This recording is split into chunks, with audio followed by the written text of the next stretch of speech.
আসসালামু আলাইকুম। Professor doctor Nasir Uddin কাজল। এখন আমি কথা বলবো একটা রোগীর অপারেশন সংক্রান্ত। অর্থাৎ একটা রোগী আমার কাছে আসছেন, তার পেটটা অনেক বড় ফুলা, তার পেটের মধ্যে এত বড় একটা টিউমার হয়েছে। এটা আমরা পরীক্ষা নিরীক্ষা করে দেখলাম। উনি তো আসছেন শুধু পেটটা ফুলা নিয়ে এবং ওনার ব্যথা হয়। অনেক পরে আসছেন উনি। এ রোগটা তার দীর্ঘদিন 2-3 বছর যাবৎ উনি দেখান না। তারপর এত বড় টিউমার পেট ফুলা নিয়ে আসলেও তাকে দেখলাম, তার কথা শুনে তাকে পরীক্ষা নিরীক্ষা করে দেখলাম যে তার বাম পাশের অ্যাড্রেনাল গ্ল্যান্ডে তার একটা টিউমার হয়েছে। অর্থাৎ অ্যাড্রেনাল গ্ল্যান্ড মানে হচ্ছে কিডনির উপরে একটা গ্রন্থি থাকে যার মধ্যে টিউমার হয়েছে এবং অনেক বড় একটা টিউমার। তারপর ওনাকে দেখলাম, দেখে বললাম আপনার এটা অপারেশন লাগবে। উনি এগ্রি করলেন, ওনার আমি অপারেশন করলাম। এই অপারেশনটা এত বড় টিউমার যে এটা আমাকে কেটে করতে হয়েছে। অর্থাৎ পেটটা তার কেটে আমাদের এই বড় টিউমার যুক্ত অ্যাড্রেনাল গ্ল্যান্ডটা পুরোটা ফেলে দিতে হয়েছে। অপারেশন করে আসলাম, রোগী এখন ভালো আছে এবং এই অপারেশনের পরে আমরা ওই টিউমারটা, ওই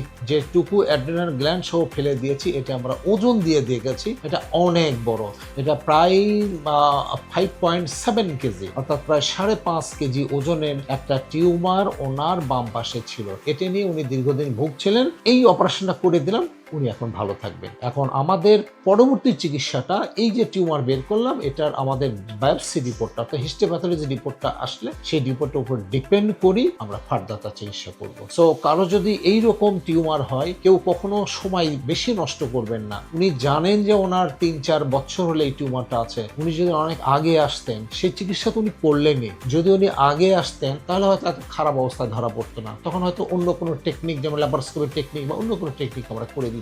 এখন তার এত বড় টিউমার যে আমাকে ওপেন করে করতে হয়েছে এবং তার মরবিডিটি, অর্থাৎ রোগীর তো কমপ্লিকেশনস বেশি। যেহেতু বড় টিউমার, তার রক্ত লেগেছে বেশি, তার হাসপাতালে বেশি দিন থাকতে হবে। কারো যদি এই ধরনের কোনো টিউমার হয়, অতি দ্রুত আমাদের সাথে দেখা করবেন, যোগাযোগ করবেন। আমরা আপনাকে খুব সুন্দর করে অপারেশন করে দেবো। ভালো থাকবেন। ধন্যবাদ।